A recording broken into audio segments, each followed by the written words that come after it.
Hello everyone, hope you are good today. तो पिछले lecture में हमने देखा था कि कैसे हमने वर्क एंड टाइम को डिफाइन करा और कुछ एक अच्छे क्वेश्चन सॉल्व करे थे। So welcome to Genic education. हम डिस्कस करना आज चाहेंगे कि और कैसे अच्छे क्वेश्चंस को हम सॉल्व कर सकते हैं in the same topic work and time. तो पिछले लेक्चर में हमने सिर्फ 2 क्वेश्चन देखे थे और कुछ कॉन्सेप्ट को सीखा था। तो चलिए अब थोड़ा सा लेवल हम इंक्रीज करते हैं। जैसा कि मैंने पहले भी कहा था, हमारा जो फाउंडेशन है, जो बेसिक प्रिंसिपल है आज जेनिक एजुकेशन में, हम यही चाहते हैं कि 0 लेवल से स्टार्ट करके move to the advance level, सबसे अच्छे लेवल तक पहुंचे। बट हाँ, अगर आप डायरेक्टली एडवांस क्वेश्चंस पे जाएंगे सो ऑब्वियसली बात है, थोड़ा सा प्रॉब्लम आएगा और हो सकता है कि फ्रस्ट्रेशन भी हो क्वेश्चन को सॉल्व करने में। तो हमें वो ऐसा नहीं करना, हमें बिल्कुल स्मूथली एक कर्व को हमारे ऊपर बढ़ाना है, लर्निंग कर्व को बिल्कुल स्मूथ रखना है। तो अब चलिए हम डिस्कस करते हैं थोड़ा सा advance question in the same topic work in time. तो चलिए क्वेश्चन को पढ़ा जाए। एन एजेंसी अंडरटेक्स टू ले अ road of 12 kilometers in 350 days and employs 45 men. Okay, so an agency undertakes to lay a road. मतलब कोई agency है, वो क्या कर रही है? They are going to construct a road. और कितने दिनों में? 350 days में. Okay, और कितने लोगों को उन्होंने एम्प्लॉय किया? 45 लोगों को। अब रोड कितनी बनाना चाह रही है? They are trying to construct a 12 kilometer road. Okay, 12 kilometre की रोड बनाना चाह रही है। अब after 200 days only 4 kilometre road is complete. अब देखिए सिंपल सा लॉजिक यहां पे लगाइए। क्या बोला कि 200 दिनों बाद तो हमने ये देखा कि सिर्फ 4 किलोमीटर रोड ही बनी, only 4 kilometre road is complete. So now the challenge is how many extra man must the company employ, okay, must the company deploy to finish the work in time. अब इस question को बिल्कुल ध्यान से समझते हैं। देखिए जैसे कि मैंने पहले भी कहा था कि आप क्वेश्चन को अगर ध्यान से पढ़ेंगे तो 70% एप्टीट्यूड का क्वेश्चन सॉल्व हो जाएगा। ओके, आप जब क्वेश्चन को अच्छे से समझ जाएंगे। तो जेनिक एजुकेशन में यही स्पेशलिटी है कि हम आपको पूरा का पूरा क्वेश्चन डिटेल में समझाते हैं। क्वेश्चन को आपको सुनना पड़ेगा ध्यान से, ताकि आप क्वेश्चन को समझ के इस प्रिंसिपल्स को अप्लाई कर पाए, ना कि डायरेक्टली शॉर्ट ट्रिक से क्वेश्चन सॉल्व करके आगे बढ़ जाए। क्वेश्चन क्या बोलता है कि एक एजेंसी ने कोई काम लिया रोड बनाने का, कि उनको रोड बनाना था 12 किलोमीटर्स और 350 डेज में कंप्लीट करना था, और उसके लिए उन्होंने 45 का लेबर फोर्स लगा दिया। लेकिन हुआ क्या कि 200 दिन बाद सिर्फ 4 किलोमीटर रोड ही बन पाई। अब कैसे ये हमने एनालाइज किया? देखिए, अगर 350 डेज आपको मिले हैं 12 किलोमीटर की रोड बनाने के लिए, तो ऑब्वियस सी बात है कि इसका हाफ, 350 का हाफ इज 175 डेज में 6 किलोमीटर रोड बन जानी चाहिए थी। ओके, 6 किलोमीटर रोड बन जानी चाहिए थी, लेकिन ऐसा नहीं हुआ। हुआ क्या एक्चुअल में कि 200 दिनों में सिर्फ 4 किलोमीटर रोड ही बन पाई। तो जहां पे 350 दिनों में 12 किलोमीटर बनानी थी, वहां पर 200 दिनों में सिर्फ 4 किलोमीटर रोड ही बनी। तो आप सोचो ऐसा क्यों हो रहा होगा? ऐसा क्यों हो रहा होगा कि जो टारगेट 12 किलोमीटर का 350 दिनों में होना चाहिए था वो नहीं हो पाया, सिर्फ 4 किलोमीटर ही बना? इट इज बिकॉज 2 गलतियां हो सकती हैं। देखिए, पहली गलती क्या?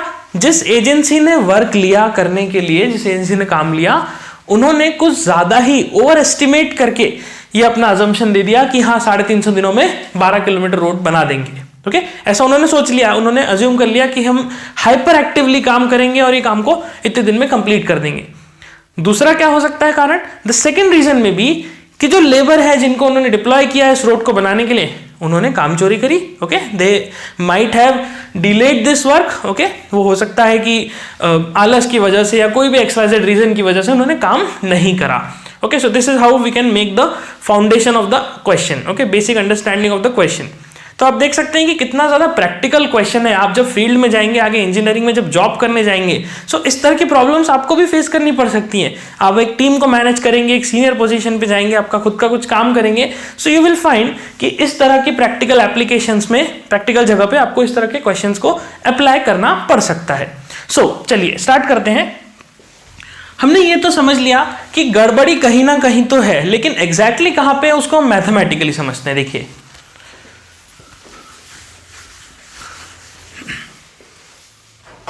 सबसे पहले तो देखेंगे कि कंडीशन क्या है। 350 दिन 45 मैन 12 किलोमीटर रोड। अब देखिए, ये जो हमने कंडीशन लिखा था कि M1 R1 T1 upon W1 M2 R2 T2 upon W2, ये कंडीशन में जो लिखा था, इस कंडीशन को अब हम ऐसा ना लिख के थोड़ा सा एक स्ट्रक्चर्ड फॉर्म में लिखते हैं, इक्वेशन फॉर्म से बाहर आते हैं थोड़ा सा धीरे धीरे। एप्टीट्यूड से हम क्या करेंगे, एप्टीट्यूड में हम कोशिश ये करेंगे कि इक्वेशंस का इस्तेमाल कम से कम हो ताकि मेंटल कैलकुलेशंस फास्ट हो सके। तो इस कंडीशन को अब हम लिखेंगे कुछ इस तरह से। तो मैंने कुछ नया नहीं करा, मैंने क्या करा, मैंने जो 4 पैरामीटर्स हैं हमारे पास, जैसे कि मैंने स्टार्टिंग में आपको बताया था, वर्क एंड टाइम में सिर्फ और सिर्फ 4 ही पैरामीटर्स होते हैं, इन 4 पैरामीटर्स को ऐसा सीक्वेंस में लिख दिया। ओके, नाउ अब यहां पर हम कंडीशन को फिल करेंगे। तो कंडीशन क्या दी है कि 45 लोगों को लगाया गया to complete a road of 12 kilometres in 350 days. ये काम को मुझे करना है, ऐसा मुझे बोला गया। लेकिन हुआ क्या, जो कंडीशन हुई उसको हम यहां पे लिख देते हैं कि 45 लोगों ने 200 दिनों में सिर्फ और सिर्फ 4 किलोमीटर की रोड ही बनाई। सो you can see only 4 kilometre road in by this 45 days, 45 persons in 200 days. तो प्रॉब्लम कहां हुई, देखिए हमारे पास यहां पे एक पैरामीटर खाली है, कौन सा, रेट का। तो क्या मैं ऐसा बोल सकता हूं कि 45 लोगों को 350 दिनों में रोड बनानी थी, तो उनको अज्यूम किया गया था कि R1 की रेट से काम करेंगे, लेकिन उन्होंने ऐसा नहीं करा। उन्होंने बेसिकली R2 की रेट से काम करा, जहां पर R2 is less than R1। मतलब कि जो लेबर था उस लेबर ने उस रेट से काम नहीं करा जिस रेट से एजेंसी ने सोचा था कि इस रेट से काम करेंगे। तो ये R1 क्या हुआ, ये अज्यूम्ड रेट हो गई कि ऐसा अजम्पशन लिया था ऐसा होगा, लेकिन ऐसा हुआ नहीं। हुआ कौन सा, ये वाली रेट से, R2 की रेट से। मतलब अब एजेंसी के पास सामने चैलेंज क्या है कि 200 दिनों में 4 किलोमीटर रोड बनाई है इन 45 लोगों ने। सो क्वेश्चन कहता है कि how many extra man, extra और कितने लोग एम्प्लॉय किए जाएं ताकि ये काम जो है टाइम पे कंप्लीट हो जाए। अब आप सोचिए एक्स्ट्रा लोग क्यों लगा रहे होंगे, ऑब्वियस सी बात है, हमने क्या कहा था, मैन पावर बढ़ाने से वर्क डन बढ़ेगा। तो यहां पर अब एजेंसी को समझ में आ गया कि रेट तो यही रहेगी R2, मतलब लेबर अपनी रेट नहीं बढ़ाएंगे। आप उनको बोलो कि नहीं आप 9 घंटे की जगह 10 घंटे करो, 15 घंटे करो, they will not do that. So it means rate हमारा R2 कांस्टेंट रहेगा, चेंज क्या हो सकता है, मैन पावर। अब अगली जो कंडीशन है उसको हम इसके जस्ट बाद वाले कॉलम में लिखेंगे। देखिए 3 कंडीशन हो गई, पहली तो वो जो अज्यूम्ड थी, दूसरी वो जो प्रैक्टिकली हुई, और तीसरी वो जो होनी चाहिए, जो हम चाहते हैं हो जाए। सो देखिए तीसरी कंडीशन के लिए अब क्वेश्चन बोलता है कि कितने लोग लगाए जाए ताकि टाइम पे काम खत्म हो जाए। टाइम पे खत्म होने के लिए 350 में से 200 दिन तो गए, तो बचा क्या, 150 दिन। तो मेरे पास 150 डेज है, और 12 में से 4 किलोमीटर रोड तो बन गई, तो बची कितनी, 8 किलोमीटर रोड।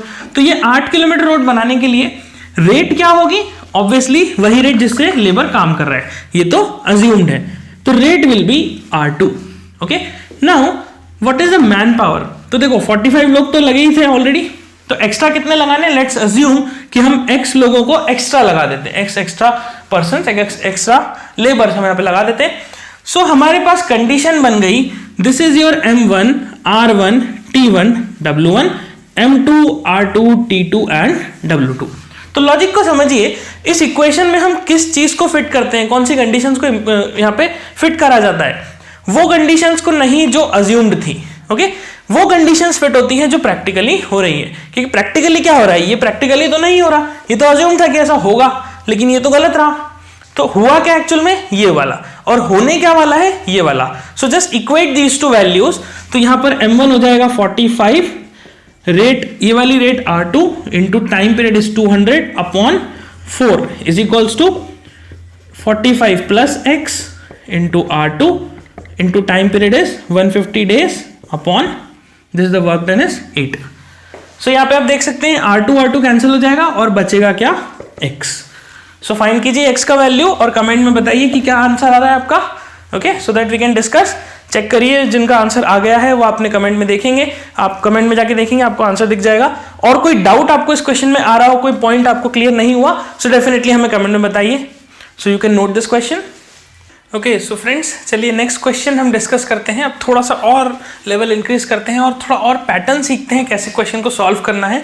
देखिए हमने कंडीशन तो समझ ली है कि हाँ वर्क एंड टाइम में एक यूनिवर्सल इक्वेशन होता है, उस यूनिवर्सल इक्वेशन को अप्लाई करना सीख लिया, प्लस साथ ही साथ हमने उस यूनिवर्सल इक्वेशन को लिखने का एक डिफरेंट तरीका भी समझ लिया। ओके, सो अब अगला क्वेश्चन हम और थोड़ा सा उसी मेथड को और इम्प्रूव करते हुए सीखेंगे। देखिए क्वेश्चन सेज कि अ fort had provisions for 150 main for 45 days. After 10 days 25 men left. How long will the food last at the same time? Okay, at the same rate. So question क्या बोलता है कि एक फोर्ट में provision है for 150 men, 150 लोगों के रुकने के लिए एक प्रोविजन है। ओके, कितने दिनों के लिए? 45 days। लेकिन हुआ क्या? After 10 days 25 men left। Now अब लेफ्ट का मतलब क्या हुआ? लेफ्ट मतलब क्या ये छोड़ के चले गए या फिर बचे? क्योंकि लेफ्ट का मतलब क्या होता है? लेफ्ट में आपने सुना होगा, इफ आई से I have this much of amount left, मतलब मेरे पास इतना अमाउंट बचा है। सो क्या मीनिंग होना चाहिए यहाँ पे लेफ्ट का? सो अगर आप क्वेश्चन को ध्यान से देखें, so it says after 10 days 25 men left. Left का मतलब यहाँ पे है कि 25 लोग, 25 men लेफ्ट द फोर्ट, उन्होंने फोर्ट को छोड़ दिया। फोर्ट को छोड़ दिया ऐसा हमने क्यों कहा? बिकॉज देखिए लेफ्ट का यहाँ पर basically as a verb use हो रहा है। ओके, एक वर्ब, जैसे अब वर्बल एबिलिटी में इस चीज को हम और फर्दर डिटेल में डिस्कस करेंगे। तो यहाँ पर left is basically a verb, एक वर्ब की तरह यूज हो रहा है, एक्शन की तरह, एक एक्शन परफॉर्म हो रहा है कि 25 लोगों ने छोड़ दिया। ओके, अगर ऐसा लिखा होता आफ्टर 10 days 25 men वर लेफ्ट, ओके, वर लेफ्ट लिखा होता, बीच में वर वर्ड भी अगर यूज होता तब हम मानते कि हाँ 25 लोग बचे हैं। बट अभी क्या मतलब हुआ? 25 men लेफ्ट मतलब 25 लोग चले गए। सो फर्दर क्वेश्चन सेज कि how long will the food last at the same rate. अगर इसी रेट से फूड का कंजम्पशन होता रहे, ओके, और how long will the food last, तो कितना अमाउंट ऑफ फूड, जो अमाउंट ऑफ फूड बचा है वो कितने दिनों तक एक्सटेंड हो सकता है, कितने दिनों तक खत्म होएगा। अब देखिए यहाँ पर क्या बोला उसने कि प्रोविजन है, मतलब उनके लिए लेट सपोज फूड है, लेट सपोज लड्डू रखे हैं खाने के लिए। ओके, जैसा मैंने स्टार्टिंग में कहा था कि हम वर्क एंड टाइम में मैक्सिमम क्वेश्चंस को सॉल्व कर सकते हैं if we assume the work is laddoo बनाना। ओके, लड्डू खाना, लड्डू बनाना, कोई सा भी वर्क आप अज्यूम कर सकते हैं। तो बड़ा ही सिंपल सा लॉजिक है कि अगर 150 लोगों के लिए 45 दिन का खाना रखा था और उसमें से अगर 25 लोग चले गए, ओके, तो ऑब्वियस सी बात है जो बचे हुए लोग हैं उनको जो समय लगेगा वो कंपैरेटिवली ज्यादा लगेगा। ओके, कैसे हम समझ सकते हैं? ये देखिए 150 लोग 45 दिन तक खाते हैं, ऐसा हमको बोल दिया। क्या बोला? 10 दिन बाद 25 लोग गए, मतलब 10 दिनों तक तो पूरे के पूरे 150 लोगों ने फूड का कंजम्पशन किया होगा। Okay, all these 150 men had consumed food for 10 days because there is a provision for 45 days. Now since the 25 people left after 10 days, तो अब हमारे पास जो बचे हुए लोग हैं कितने हो जाएंगे? जरा इमेजिन कीजिए, कैलकुलेट कीजिए फटाफट से। It is 125 men। So 125 men के लिए जो फूड है वो कितने दिनों तक चलेगा? ऑब्वियस सी बात है कि अगर 10 days हम इसमें से कम करें तो 35 days होते हैं। तो क्या हमारा आंसर 35 days होगा? ऑब्वियसली नहीं, क्योंकि 35 days तो तब लगते जब पूरे 150 लोग फूड का कंजम्पशन करते। लेकिन अभी वो लोग चले गए, 25 लोग तो चले गए, तो 125 लोग, 125 जो पर्सन्स बचे हैं वो कितने दिनों में उस फूड को कंज्यूम करेंगे?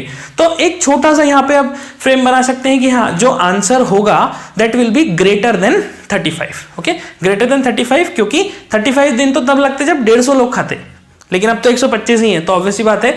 अब दूसरा पॉइंट ये कि अगर 25 लोग चले गए तो क्या बचे हुए लोगों का रेट ऑफ कंजम्पशन बढ़ जाएगा? क्या वो ज्यादा खाने लगेंगे? नहीं, ऐसा नहीं होगा।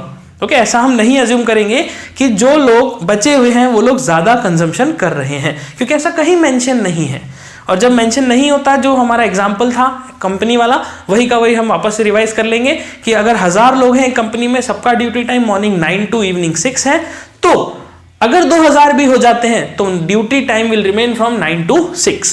सेम उसी तरह से जो कंजम्पशन है फूड का, जितने हिसाब से, जिस रेट से ये लोग कंज्यूम कर रहे थे, वो कंजम्पशन तो उसी रेट से चलेगा, चाहे 25 लोग चले जाए या 25 लोग और ऐड हो जाए। तो consumption, rate of consumption will not going to change.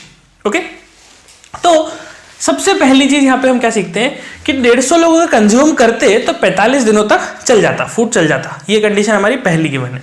तो हम क्या करते हैं, जो हमारा फॉर्मूला हमने पिछली बार बनाया था, मैन पावर, रेट, टाइम और वर्क डन। ओके, ये 4 पैरामीटर्स हमने कहे कि इस तरह से 4 पैरामीटर्स होते हैं, तो उन्हें आप लिख लीजिए और लिख के कुछ इस तरह से एक वर्टिकल कॉलम में ऐसा अरेंज कर लीजिए। नाउ सबसे पहली कंडीशन क्या दी है कि 150 लोग कंजम्पशन कर रहे हैं।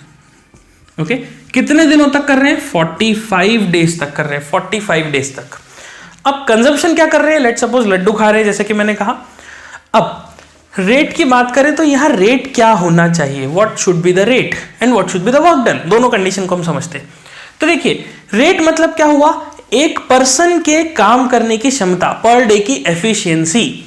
तो यहां पर एफिशिएंसी किस वे में नापी जा रही है? यहां पर एफिशिएंसी नापी जा रही है कि कितने फूड को कंज्यूम किया जा रहा है by each and every person, हर एक व्यक्ति कितना फूड कंज्यूम कर रहा है। सो मैं ऐसा मान लेता हूं कि हर एक व्यक्ति एक दिन में एक लड्डू खाता है। Okay, try to understand this point. मैंने क्या कहा कि मैं ऐसा मान लेता हूं एक दिन में एक पर्सन एक लड्डू खाता है। आपको चाहिए तो उसको 2 ले लीजिए, आपको चाहे तो उसको 100 ले लीजिए, आपको चाहे तो 10 ले लीजिए। मैं सिंपल कैलकुलेशन के लिए अज्यूम कर लेता हूं कि एक दिन में एक पर्सन एक लड्डू खाता है। अब अगर एक दिन में एक पर्सन एक लड्डू खाएगा तो 150 लोग एक दिन में कितना कंज्यूम करेंगे? 150। और अगर 45 डेज तक ही ऐसा करते चले जाएंगे so they will consume 150 into 1 into 45। Okay, एक दिन में 150 लड्डू का कंज्यूमशन हुआ और 45 डेज तक ऐसा कंज्यूमशन होना है। इसी लेवल से 150 into 45 into 1 is the total number of food. Okay, total amount of food, या कहा जाए टोटल नंबर ऑफ लड्डू वहां पे एग्जिस्ट करने चाहिए। Now what is the calculation of this 150 into 45?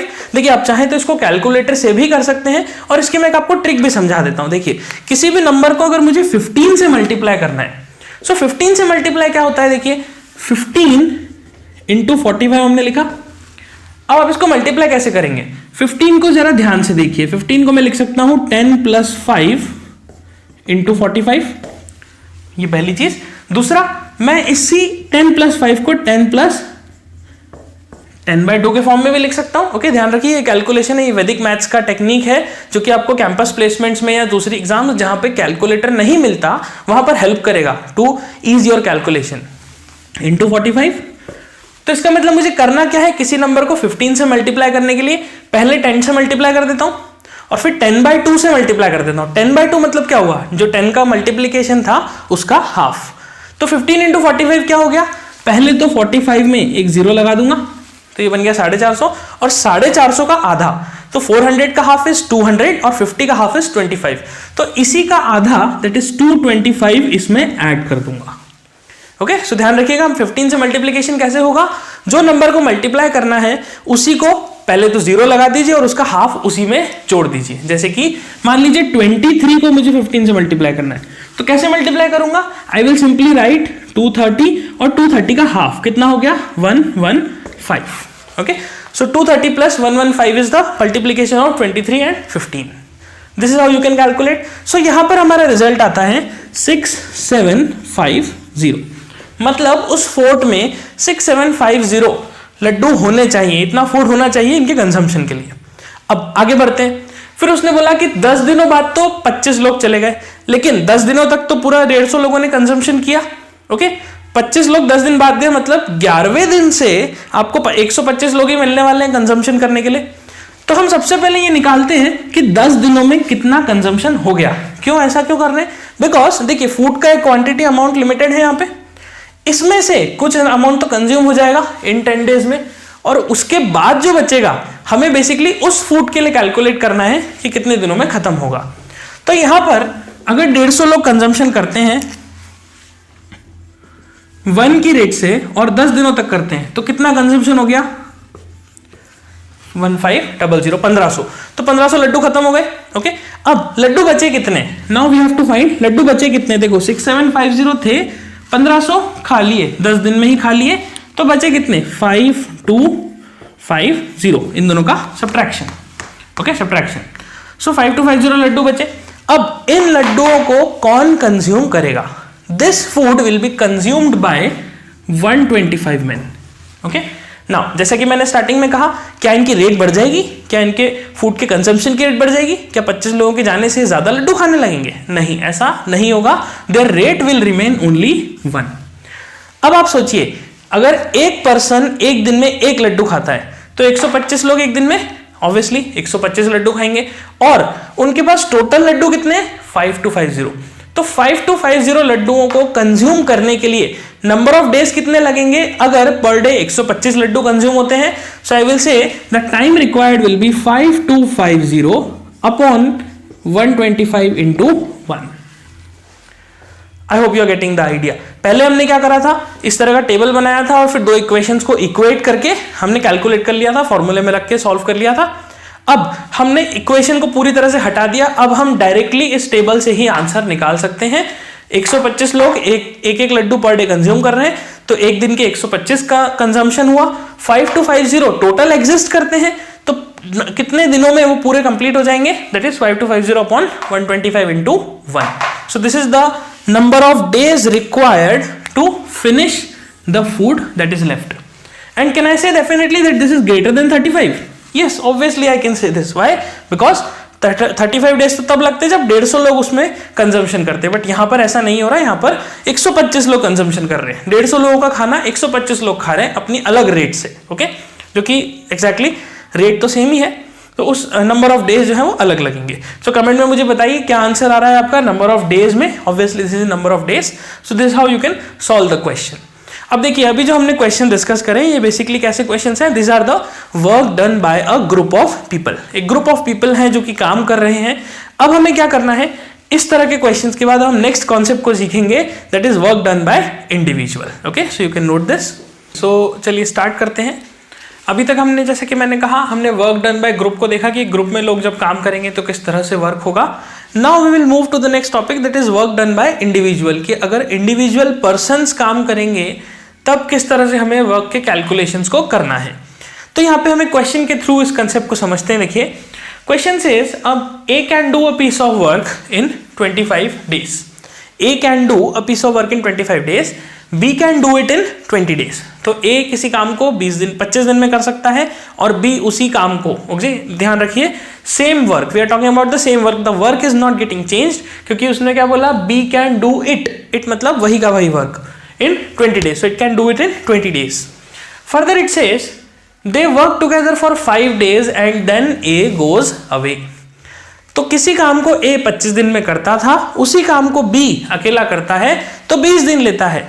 लेकिन दोनों ने जब साथ में काम करा तो साथ में सिर्फ 5 दिन काम करा, और 5 दिन के बाद A चला गया, A ने काम छोड़ दिया। तो आपको ये बताना है how many more days will be finish the work. तो बाकी का जो बचा हुआ काम है उसको खत्म करने के लिए बी को एक्स्ट्रा कितने दिन लगेंगे। तो देखिए, बी किस तरह से काम कर रहा है, बी पर्सन ए के साथ पहले तो दोनों मिलके करते हैं, जिसमें बी काम करता है साथ में, लेकिन उसके बाद ए चला जाता है, और ए के जाने के बाद अब बी को अकेले करना पड़ेगा। तो बी अकेला जब काम करेगा तो कितने समय में काम को कंप्लीट कर पाएगा, ओके, कितने एक्स्ट्रा डेज में। सो मोर डेज यहाँ पे क्यों बोला, इसलिए बोला बिकॉज 5 दिन बी को तो वो लगे जो उसने ए के साथ दिए थे, और एक्स्ट्रा दिन कौन से लगे, जब वो अकेले काम कर रहा था, जब ए ने काम छोड़ दिया था। सो यहाँ पर किस तरह से हम क्वेश्चन को अप्रोच करते हैं वो समझते हैं। देखिए, हमने लिखा मैन पावर, रेट, टाइम और वर्क डन, ये 4 वही पैरामीटर्स हमने वापस से यहाँ पे मेंशन कर दिए। सॉरी। नाउ अब हमें क्या करना है, हमें बोला गया कि ए अकेला जब काम करता है तो 25 दिन लेता है। तो इस केस में क्योंकि ये वर्क डन बाय इंडिविजुअल्स है, मेरे पास मैन पावर के लिए कोई नंबर ऑफ पर्सन्स तो है ही नहीं, मेरे पास कोई क्वांटिटी तो है ही नहीं, तो इसलिए मैं यहां पर लिख दूंगा ए। सो मैन पावर में क्या लिख दिया हमने, A, because this is the work done by individual. So जब भी इंडिविजुअल वाला वर्क डन आएगा आप क्या करेंगे, मैन पावर में लिख देंगे ए। नाउ ए कितने दिनों में काम करता है, 25 डेज में ए काम करेगा, ओके। क्या काम करेगा अभी नहीं पता। बी की बात करते हैं तो अगले कॉलम में हम बना देंगे बी को, तो B can do a work in 20 days. So B 20 दिनों में किसी काम को कंप्लीट कर सकता है, ठीक है, बहुत बढ़िया, हमने ए और बी दोनों को मेंशन कर दिया यहाँ पे। अब आगे वो ये बोलता है कि दोनों मिलके काम करते हैं, जो कि 5 दिनों तक किया जाता है। अब यहाँ पे इंपॉर्टेंट पॉइंट है, देखिए, ए को 25 दिन लगते हैं, बी को 20 दिन लगते हैं। क्या मैं ऐसा बोल सकता हूं कि ए प्लस बी जब साथ में काम करेंगे तो 20 + 25 डेज लगने लग जाएंगे? ऐसा नहीं हो सकता, बिकॉज अगर ए अकेला करता है 25 दिनों में, तो क्या बी के साथ मिलके वो 45 दिन ले लेगा काम को कंप्लीट होने में? ऐसा नहीं होगा। बेसिकली क्या होता है, वर्क डन जो है वो इनवर्सली प्रोपोर्शनल, या ऐसा कहा जाए जो टाइम डिवोटेड है किसी काम को करने के लिए वो मैन पावर के इनवर्स प्रोपोर्शन में चलता है। ओके, अगर आपका टाइम बढ़ा देंगे, क्यों? क्योंकि मैन पावर कम हो रहा है, या फिर आप कहा जाए कि मैन पावर को बढ़ा दिया जाएगा तो आपका टाइम पीरियड, जो अमाउंट ऑफ टाइम है वो धीरे धीरे कम हो जाएगा। That's obvious. कोई रोड बनानी है, उसमें अगर 10 लोगों को लगाएंगे तो टाइम ज्यादा लगेगा, और 50 लोगों को लगाएंगे तो टाइम उस हिसाब से डिक्रीज हो जाएगा। तो यहां पर ये फंडा हमें थोड़ा सा समझना होगा। देखिए, अगर मान लो ए एक दिन में 5 वर्क करता है, 5 आवर्स या 5 वर्क पर डे करता है, ओके, और बी है वो एक दिन में 4 वर्क पर डे करता है, ओके, एक दिन में 4 वर्क करता है, 4 वर्क्स पर डे करता है। अब आप सोचिए, अगर ए एक दिन में 5 लड्डू बनाता है और बी एक दिन में 4 लड्डू बनाता है, तो जब दोनों साथ में काम करेंगे तो क्या होगा, दोनों के वर्क जो ये हैं पर डे के जो वर्क हैं ये ऐड हो जाएंगे, तो दोनों मिलके एक दिन में 9 लड्डू बनाने लग जाएंगे। तो बेसिकली हो क्या रहा है, जब वर्क डन बाय इंडिविजुअल की हम बात करते हैं तो यहां पर 2 पर्सन्स के साथ में काम करने की वजह से उन दोनों की रेट्स ऐड हो जाती हैं। Okay, this is the important point कि रेट्स ऐड हो जाती हैं। इसका मतलब अगर यहां पर ए और बी साथ में काम करेंगे तो ये टाइम ऐड नहीं होगा, इन दोनों की रेट्स ऐड हो जाएंगी। अब रेट हम कैसे निकालें? अब देखिए, जनरली आपने इस तरह के क्वेश्चन सॉल्व करे होंगे, तो हम क्या कहते हैं, ए अगर 25 दिन में करता है तो वर्क को हम ले लेते हैं 1, और बी के लिए भी वर्क तो 1 का 1। तो ए अगर 25 दिन में एक वर्क करता है तो पर डे कितना कर रहा होगा, 1/25। बी 20 दिन में एक वर्क करता है तो पर डे कितना कर रहा होगा, 1/20। अब जब दोनों ही पर्सन साथ में काम करेंगे ए प्लस बी, तो इनका पर डे का वर्क हो जाएगा 1/25 plus 1/20। Okay, this is the important point. Now अब देखिए, यहां पर दोनों के साथ में काम करने की जो रेट है वो क्या है, 1/25 और 1/20, मतलब फ्रैक्शंस। तो जैसे कि फ्रैक्शंस आए ना, तो फ्रैक्शंस आप मान लीजिए this are unfriendly numbers. Fraction बहुत परेशान करते हैं और गलती होने के चांसेस बहुत ज्यादा बढ़ा देते हैं। सो हम कुछ ऐसा करते हैं यहां पर कि ये फ्रैक्शनल वैल्यूज हट जाए। कैसे हट जाए? देखो, यहां पर ए का रेट क्या है, 1/25। 1 क्या है? Basically 1 is the work. 1 क्या है? जो आपने वर्क अज्यूम करा वो 1। यहां पे 1/20 में 1 क्या है, वर्क। तो वर्क को जब मैंने 1 लिया तो इन दोनों की रेट्स फ्रैक्शन में आ गई। क्या मैं वर्क को ऐसा कुछ नहीं ले सकता जिससे कि ये फ्रैक्शंस हट जाए? ओके, थिंक अबाउट इट, कैसे हो सकता है? सिंपल सा लॉजिक है कि वर्क को आप ऐसा वैल्यू ले लीजिए जो कि इस 25 से भी डिविजिबल हो और 20 से भी डिविजिबल हो। ओके, ऐसा क्या वैल्यू हो सकता है जो 25 से भी डिविजिबल हो और 20 से भी डिविजिबल हो? We call this as LCM of 25 and 20। LCM क्या होता है? अब माइंड में एकदम से आया होगा least common factor, least common multiple, but नहीं, मैं आपसे फुल फॉर्म नहीं पूछ रहा। I am not asking you the full form of LCM, what I am asking is the meaning of LCM. Least common multiple ठीक है, मान लिया, लेकिन इसका मीनिंग क्या हुआ? लीस्ट कॉमन मल्टीपल का मतलब ऐसा सबसे छोटा नंबर जो कि इन दोनों से डिवाइड हो जाए।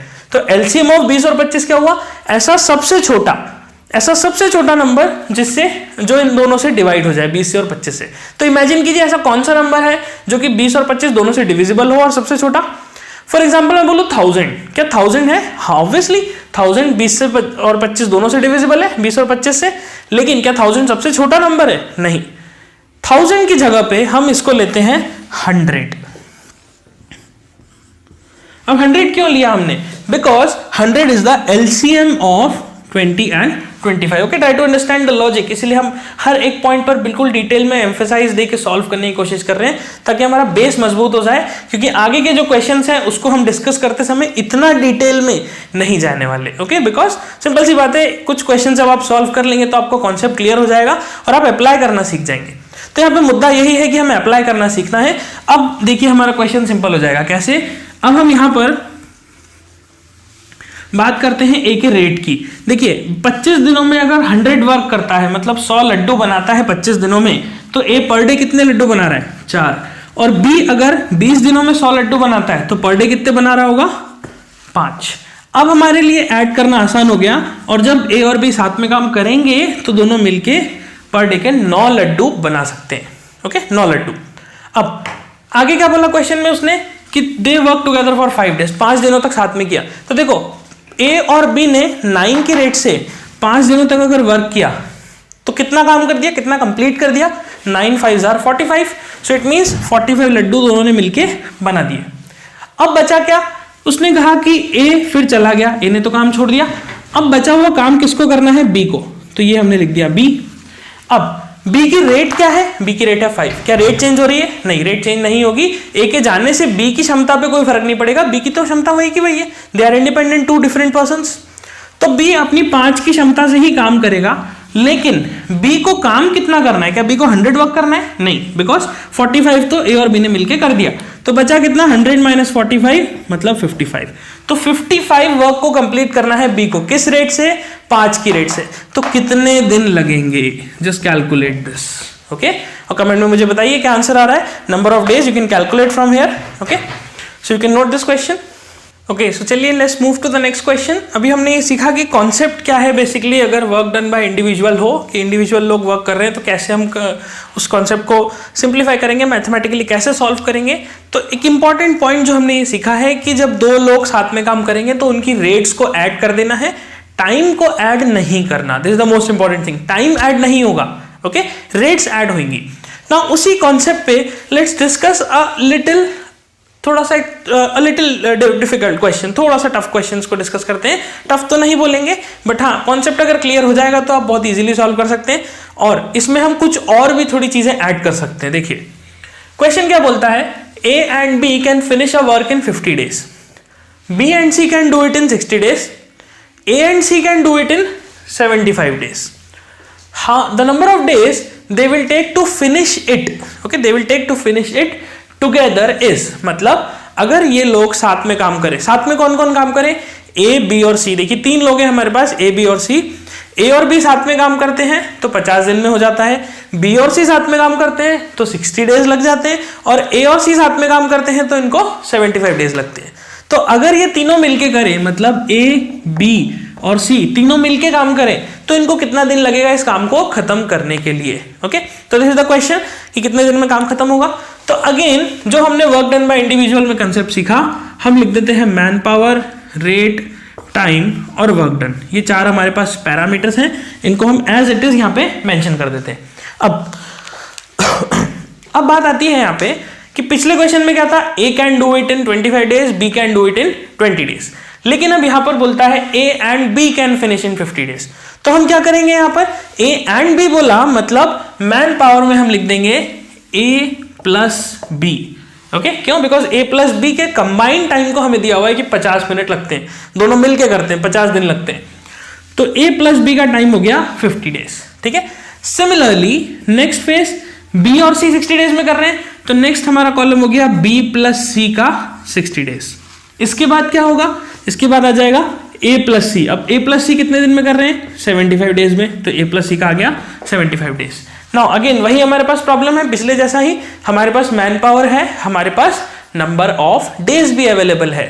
सो can we decide what can be the value of work done, हम वर्क डन को क्या ले सकते हैं। तो जैसा हमने पिछले क्वेश्चन में किया था, अगर हम वर्क को 1 लेते हैं तो क्या होगा, ए प्लस बी की रेट आ जाएगी 1/50, इसकी 1/60 और इसकी 1/75। अगेन फ्रैक्शंस आ गए, तो क्या आप वर्क को ऐसा कुछ सोच सकते हैं जो कि फ्रैक्शंस को हटा दे, फ्रैक्शंस को अवॉइड कर दे। सो वी कैन से कि वर्क को हमें लेना चाहिए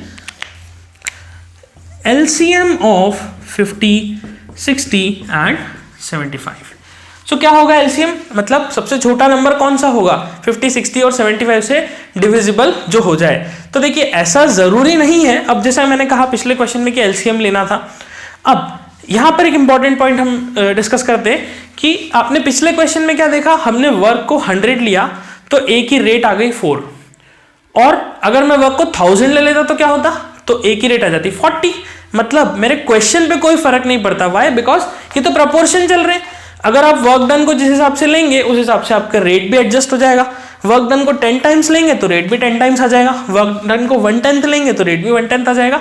इट मीन्स यहां पर रेट और वर्क डन प्रोपोर्शन में चल रहे हैं, तो इसलिए कोई फर्क नहीं पड़ेगा एज सच कि मैं वर्क को क्या ले रहा हूं। बस मुद्दा यही है कि वर्क को हम ऐसा वैल्यू लें जो कि 50, 60 और 75 तीनों से डिविजिबल हो जाए, ओके। ओके तो सोचिए क्या हो सकता है वैल्यू, 50 और 60 से डिविजिबल, मतलब 5 और 6 से डिविजिबल क्या हो सकता है 30, ओके 30 और 50 60 है तो 300, हम 300 लेते हैं, क्या 75 300 को डिवाइड कर सकता है, ऑब्वियसली 75 4 टाइम्स आर 300 हो जाता है। तो हम यहाँ पे वर्क डन को ले लेते हैं 300। आप चाहें तो वर्क डन को जरूरी नहीं है कि 300 ही ले, आपको लगता है कि नहीं वर्क डन को हम कुछ और वैल्यू भी सोच सकते हैं, 300 की जगह 3000 भी ले सकते हैं, definitely you can take, no problem. 600 ले सकते हैं, हाँ 600 भी ले सकते हैं, ऐसा कोई भी नंबर ले लीजिए जो इन तीनों से डिवाइड हो जाए, कोई फर्क नहीं पड़ेगा। ओके नाउ अब देखिए a प्लस बी 50 दिन में 300 वर्क करते हैं तो पर डे कितना कर रहे होंगे 300/50 दैट इज 6।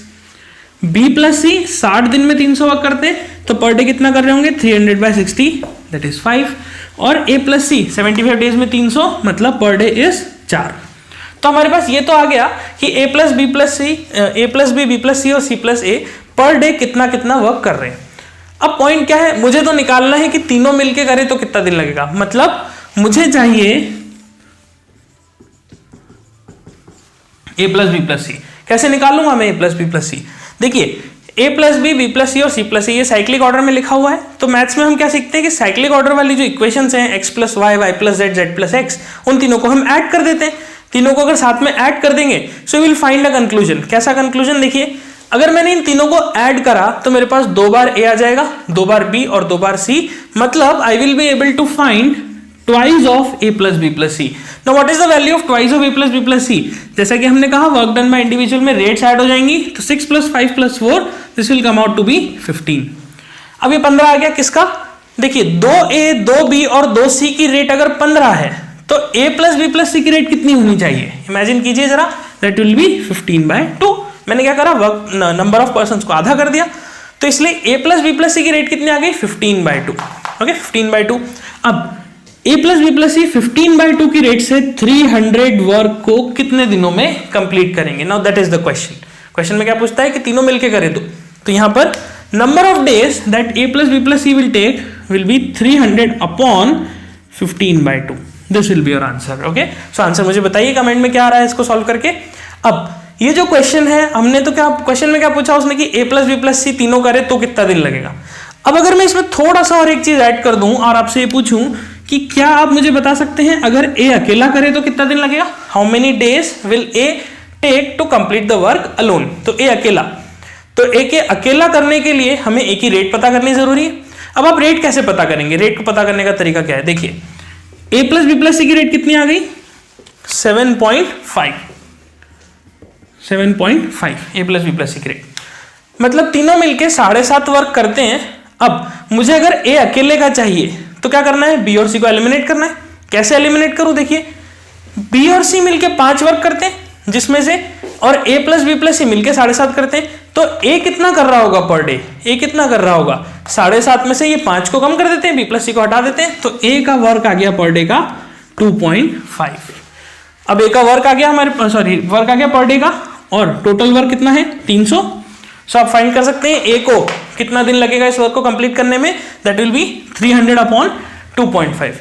क्या सिमिलरली आप b के लिए भी बता सकते हैं, यहाँ पे चेक करिए जरा सॉल्व करके b, और सिमिलरली बताइए अगर c अकेला करे तो कितना दिन लगेगा।